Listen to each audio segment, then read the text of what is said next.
Takže dobrý den, moje jméno je Volden007, jistě mě všichni znáte, jestli ne, tak možná znát ani nechtějte. Rozhodl jsem se pro vás dnes natočit nějaké komentované video z mapy Kojetice. Je to z toho důvodu, že tato mapa je relativně speciální.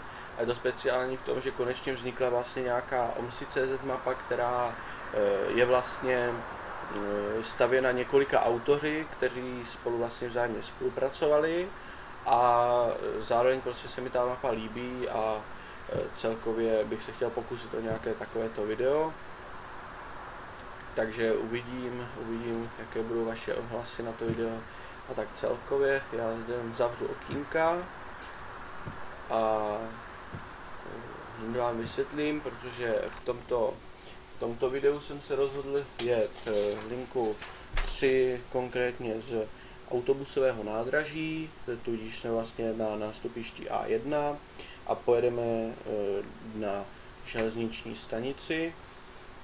Je to moc pěkná linka, při té trase vlastně pojedeme tady vlastně z takové okrajové části většího města, přímo vlastně přes centrum, až v podstatě do vesnice.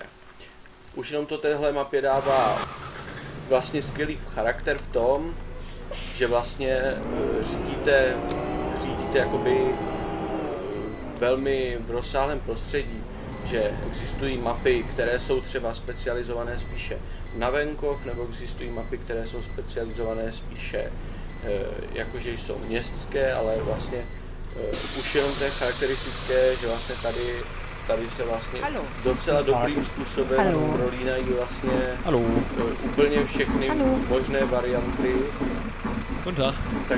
Takže si myslím, že jako už tomu dodává takový docela dobrý požitek jízdy.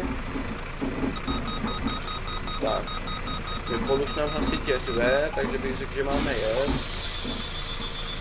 Tam teda nefungují fonty, ale nevím proč, tohle je přímo ta vlastně kojetická verze té karosy, ale já jsem ty fonty tak nějak neřešil, a hlavně je to asi tím, že mám stále původní verzi tady té karosy a je to tím, že se mě nechtěli stávat veškeré ty updaty, protože si myslím, že ten model je velmi povedený v základu, že není potřeba ho nějak updateovat kvůli nějakým drobným chybičkám, ale až se potom k tomu dostanu, tak to nějak třeba do příště zprovozním, protože bych chtěl ještě projet nějaké ty další možné trasy.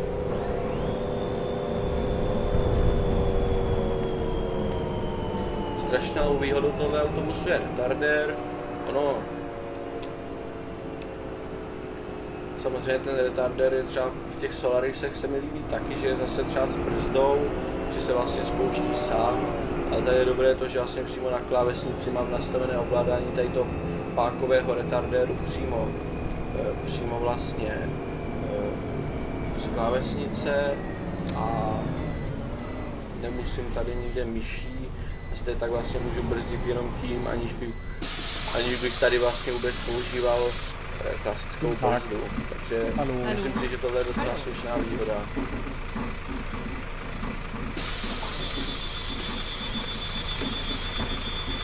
Zajímavostí této mapy je to, že vlastně nemá navigaci a není to žádná absence, protože si myslím, že když někdo staví takto povedenou mapu, tak to není pro něj takový problém něco takového udělat, ale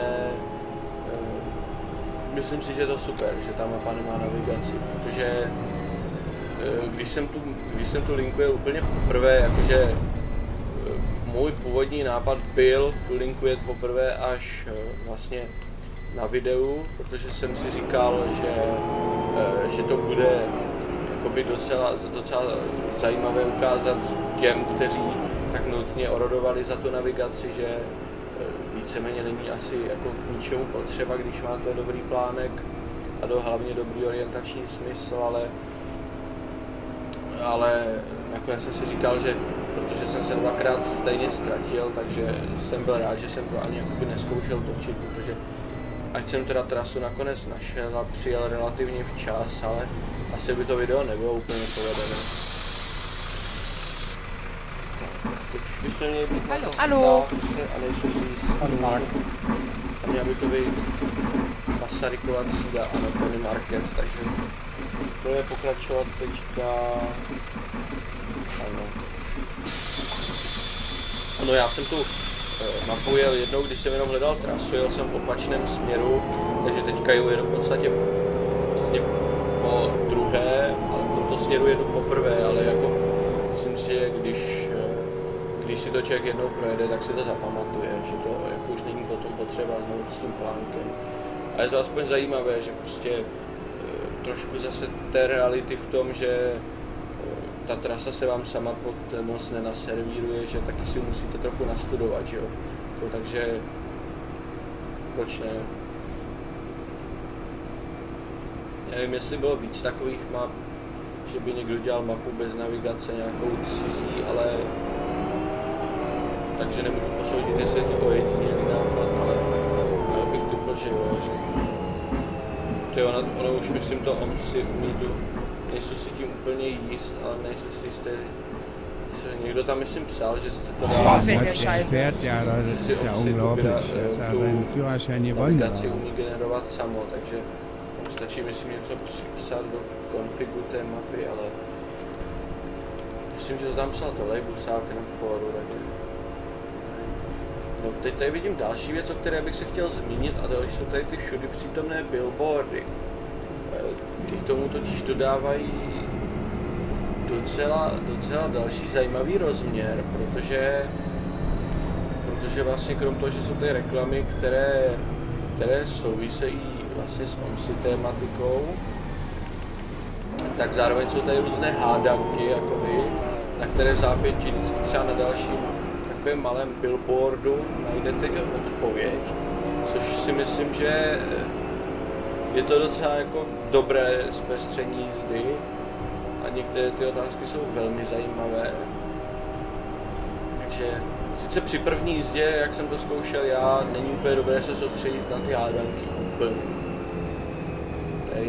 Tady jsme jeli doprava, ale já si nemůžu odpustit, abych si neprojel ten kruháč. Já vím, že tady bych měl doprava, ale tady ten kruháč, já jsem lepší snad žádné mapě ještě neviděl, to musím přiznat. Ten kruháč je prostě, to je pecka, to tomu dodává na realitě. Opravdu krásný velký kruháč. To je prostě něco, co v dosti mapách umí úplně chybět. A tady v té mapě mě fascinuje nejen prostě části, po kterých jedu, ale také to, že všude okolo, že jsou prostě ty okolní domy postavené taky, že tam třeba vzadu je prostě ulice a další takový jakýsi kruháč, že prostě není postavená jenom ta část, kde se jede, ale i to okolí. Ano, je tak stavěný docela dost map, ale právě tady ti autoři si i s tím okolím uměli hodně vyhrát.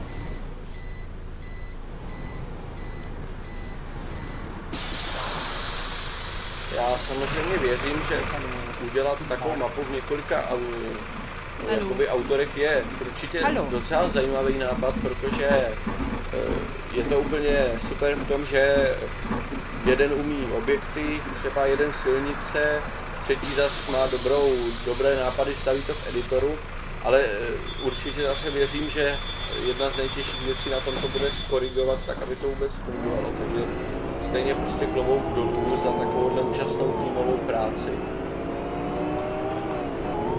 Myslím si, že snad, nevím jestli vlastně první pokus už o to bylo, sice Z mapu to dopadlo špatně, protože také k tomu bylo, myslím, puštěno docela dost lidí, že prostě kdo chtěl, tak stavěl.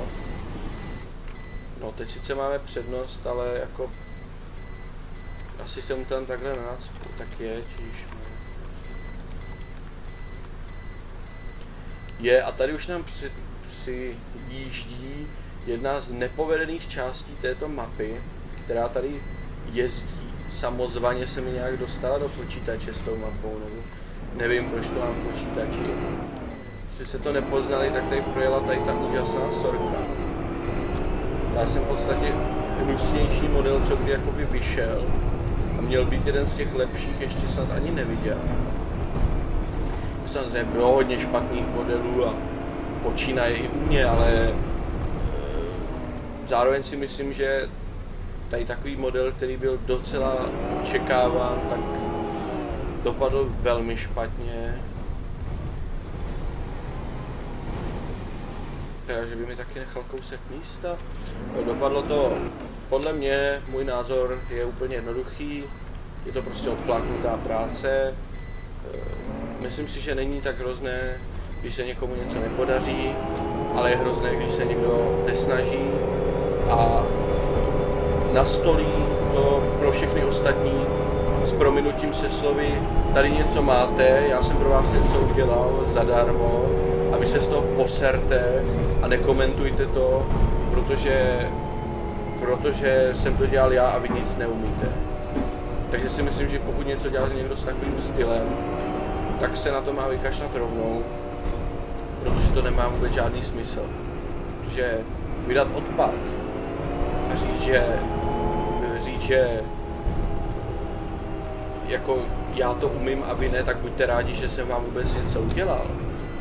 Prostě s takovou arogancí. A myslím si, že nebýt určitě jistého uživatele Amsifora, který se aspoň trošku pohrabal v těch skriptech, samozřejmě, tudíž naprosto neoficiálně za to byl označen za spoluautora. Myslím, že nebýt něho, tak je to nepoužitelný úplně, protože je mě akorát to těch lidí, co na to přispěli, protože ti se podle mě mlátí do hlavy normálně, tyčí z toho autobusu. A tak je to můj názor, já ho nikomu necpu. Ale prostě si myslím, že ta práce není zdařilá. Nelíbí se mi to, měl jsem s tím jednou. A to z toho důvodu, abych mohl napsat příspěvek na web, protože jsem potřeboval nafotit obrázky a ta moje působnost skončila. Řekl jsem s tím, že s tím jezdit nebudu. A nebejt toho, že to tady funguje jako AI doprava, tak už to nemám ani prostě v tom počítači. Už jednou smazal, teď jsem si to kvůli kojetícím stáhl znovu.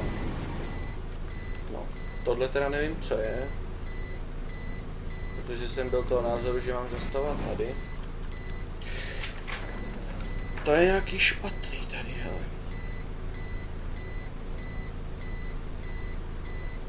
Ale v podstatě na náměstí není tolik zastávek, abych tady měl možnost. Tady je akorát Cíglerova, tam už jsme myslím byli. No. Tady si teda myslím, že tady ta karosa pěkně překáží. Že bych tady měl stanicovat teda já teďka. Podíváme se, kdy tady máme být. Třeba když posuneme čas, tak odjede. 16:50. No je přesně 16:50. Takže to nic.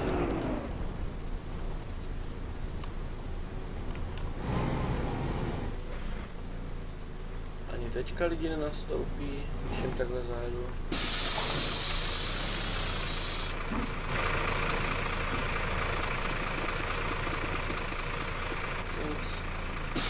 Tak nevadí, tak pojedou další. Ne? Já se do příště, pokud nějaké příště bude, pokusím vyspravit ještě hlášení zastávek. Upřímně jsem to ještě nestihl tam nahrát, takže potom se k tomu dostanu. Možná nejsou si jistý, jestli tady přes to náměstí nejdu špatně, takže jestli jdu špatně, tak někdo opravte, ale víceméně návaznost té trasy nějak je a jestli jsem si jenom tady někde spletl zastávku, tak tam je akorát vlastně chyták v tom, že je to tam jednosměrka, takže když jedete druhým směru, tak jsem měl druhou ulici. Říkám, já jsem tenhle směr jel v podstatě na blind, že jsem tušil, že musím jít doprava a dojedu tam, ale řekl bych, že jsem to udělal správně, ale tady už zase zastávka je, tak trošku se to přece jenom s tím videem seká ještě. S tím zvukem, tak se mi jede o něco hůř.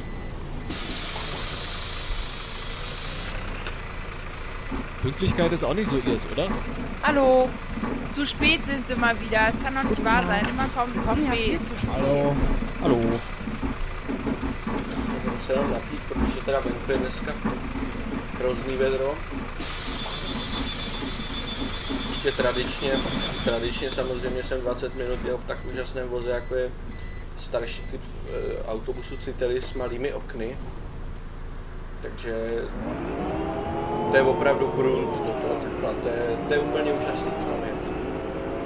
Což už jsou to taky krámy, už to ani nejede pořádně nic.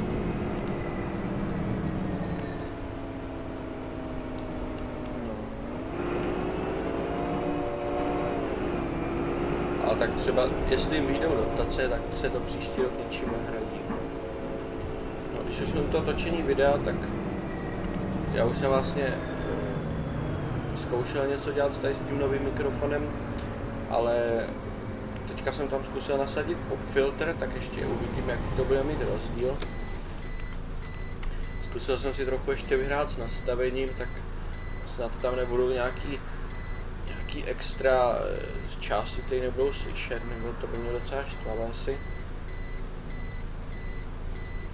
Zároveň doufám, že pak pojede normálně internet, který tady už asi měsíc blbne, abych to vůbec nahrál, protože to by mě naštvalo taky. No, sice by mi teď někdo mohl říct, že jsou idiot, který si neudrží pruh, ale jak to tady mám dělat? Já vlastně úplně se zapomněl soustředit na tu mapu, no, takže se vlastně projeli takovou pěknou část toho náměstí přímo toho středu, ty úzké uličky, na ty jsem se hodně těšil už tenkrát, když jsem to viděl na obrázcích. Vlastně dostáváme se zase už do takové, řekl bych, ne úplně pěkné části, že jo, ty panelové domy. A jestli mě paměť neklame, tak se vlastně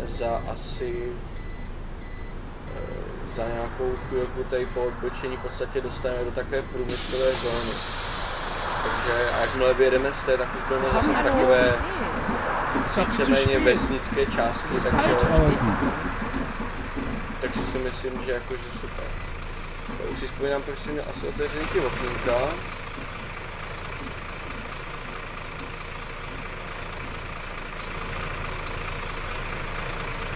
No, cestující si robí otevřít okýnka v Omsonu, to je těžké. Hele, já koukám, že už jim nevyzbyla kapacita vozu, že už tady chudáci stojí. Si musíme příště říct kloubák, hele. Sorry no, pojedete další, no. Jako sice, když se podíváte, tak je to řídký, ještě byste tam vlezli, že jo. Minimálně, když je trošku připomelete, tak...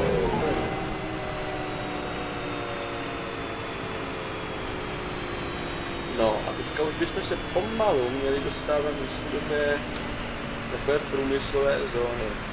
A určitě jsem zapomněl komentovat, ale prostě ta mapa má spoustu krásných detailů na každém rohu. Prostě, jestli opravdu můžu doporučit dobrou mapu, kterou všichni vyzkoušejte, tak je to tahle, protože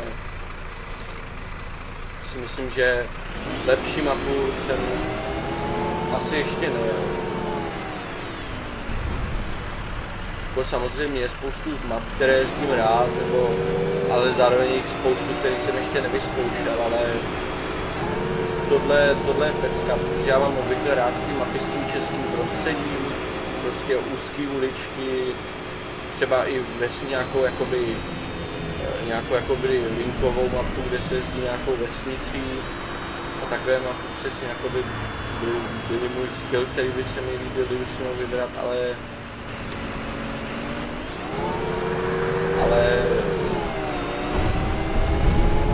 zahraju si občas něco jiného, ale jakože samozřejmě je to tím, že tahle mapa je taky nová, že v podstatě jdu po druhé, ale myslím si, že to není nic na tom, že se mi prostě líbí, baví mě to. Je tady prostě všecko a to je na tom to nejlepší. Ještě projedete se tak městem, středem města, přímo přes náměstí, přes zase nějaké sídliště, až zase tady po průmyslovou Ich habe zónu. mal auf die Uhr geschaut, Sie sind viel zu spät gekommen. A zase jim nezbylo místo. No jo, no kamarádi, sorry, ale když se nechcete zmáčknout, počkejte si na další spoj. Tady prostě vidíme taky nějakou starší továrnu, třeba tady vlevo bych tak typoval. A prostě tady ty trubky, co tady jsou, to je, ale je to ukázka toho, že někdo, kdo to dělal, tak měl opravdu dobré nápady, protože prostě tohle všechno chce si přemýšlet nad tím a nějakou jakoby kreativitu. Tady vpravo jinak jsou garáže, jak to nezapomenu. Tam pak když tak můžeme zajet, protože asi zpátky už to dnes nepojedu.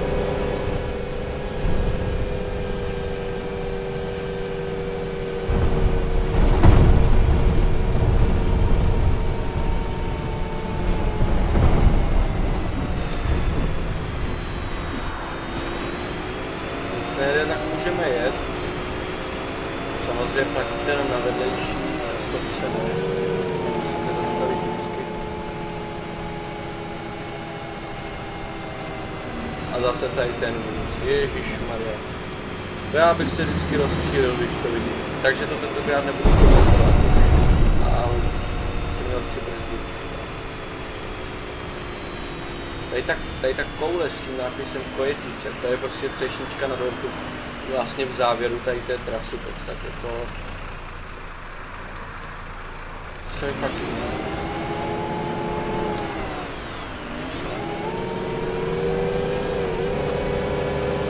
Super na tom voze, jaký to má tah prostě. Třeba... No, teď klikám třeba moc brzo. Radši brzo než pozdě. Nevím, jestli tohle je zastávka, ale asi jo, je tam MHD 1. Na druhé straně nevím, kde tady teďka je, ale nevím.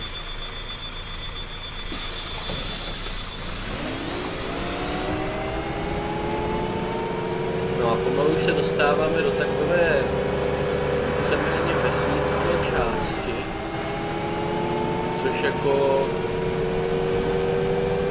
to je ta část mapy, která se mi líbí skoro nejvíce.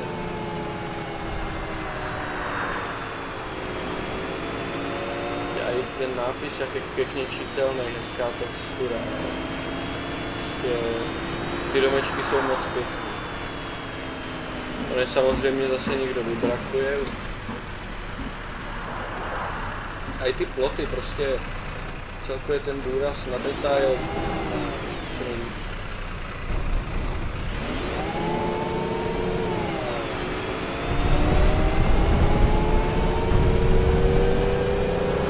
Tady vlastně už opravdu jsme zase v takové úplně okrajové části, tady už takový vesnický kostel, prostě pecka.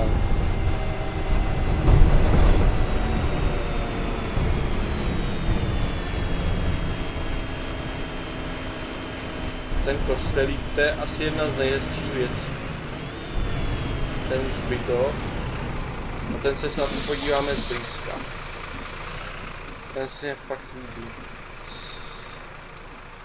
To zní dost švihle, ale prostě tady tohle je fakt pěkný.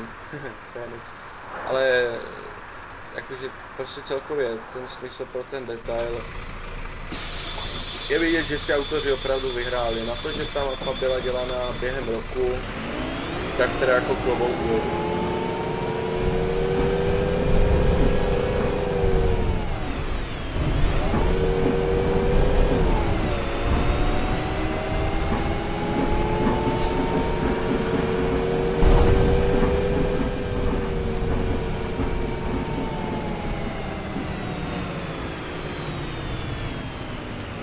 Jsem si uvědomil, že jsem to přejel.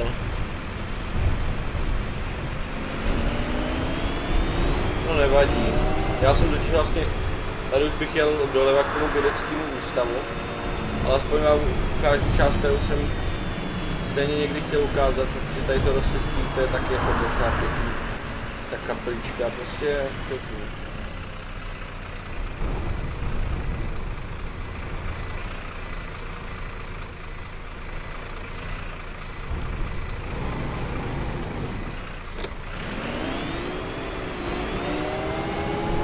Tak jsme se ještě aspoň trošku projeli a můžeme konečně vyhodit lidi.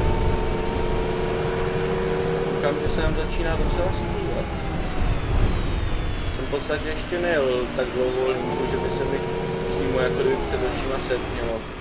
A to spíš radši jezdím ve dne. Je to tím, že v OMSI celkově světelné efekty nejsou moc pěkný, takže ta jízda ve dně mně se prostě líbí radši, když lepší prostě to ve dne, protože ty efekty těch světel jsou prostě nelíbí.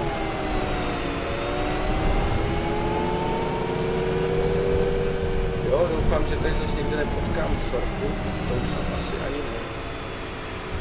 Jo, jako kdybych tady potkal třeba Markovu sorku MB18, to je byla pecka. To je aspoň autobus jak mám.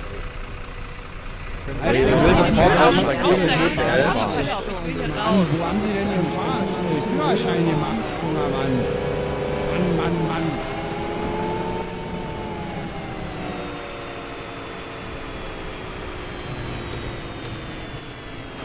Takže to by byla pecka tady potkat takový autobus. Ale tak, já věřím, že se dočkáme. A doufám, že pak taky bude nějaký podobný let's play. No, teď jsem se najel jako prase, ale nevadí. My zrušíme jízdní řád a pojedeme odsaď pryč. Nevadí, že tam nic nevidím, vynulovat bych to snad mohl. Aha, tak ne. Nastavíme to přes alt menu. A dáme tam. Máme tam služební jízda. Je pěkný. Kde to jsou teďka, jo? V kabíně. No, pěkný.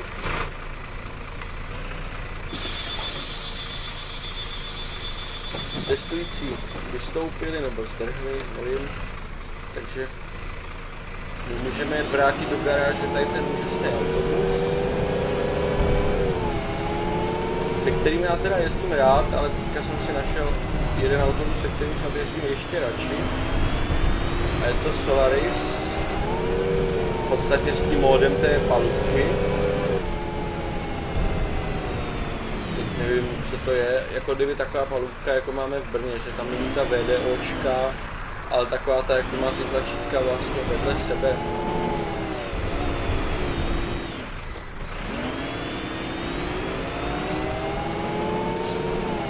No vidíme, že už se opravdu docela dost, jakoby osvětlení a všechno změnilo, takže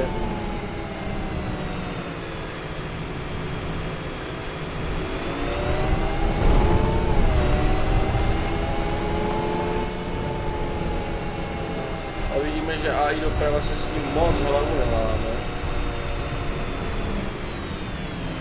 Ne, by se podle mě dalo jet doprava. Když se obávám, že to bych si musel víc nadjet. Ale tak to vezmeme trošku polem.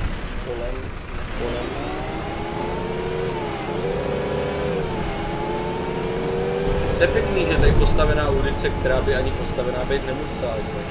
Prostě mohla by tam být díra, nazdár. Ten Hyundai autosalon, ten jsem si na...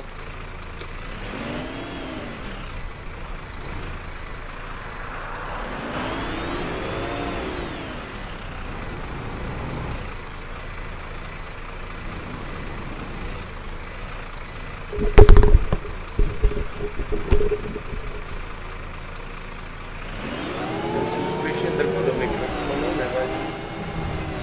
A co tohle zase je za pokusy?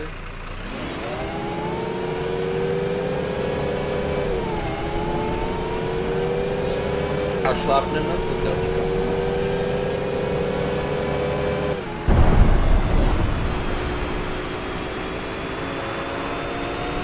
Tady vidím hasičskou stanici.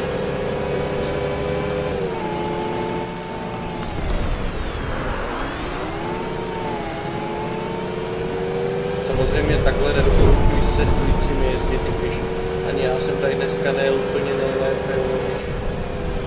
Když se soustředíte na trasu a na mluvení a ještě máte nějak slušně jet, je to docela napadne. Je třeba stovka, radši úplně zastaví.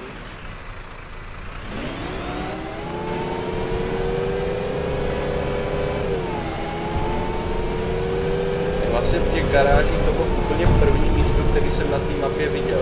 Jsem se vlastně objevil tady. Takže tady už já to vědomě znám.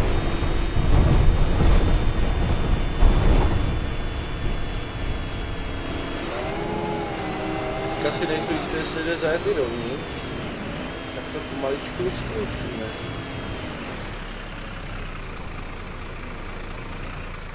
Jde to? Tak. Jako ty garáže sice třeba zevnitř nevypadají tak jak garáže v Chicagu, ale postačí to. Malý český garáže. Dobrý. No, tak já si myslím, že super. Mapa se mi líbila. Všem bych ji určitě doporučil a nečekejte a stavujte. Takže já se s váma loučím a zase někdy u nějakého dalšího let's playe. Čau.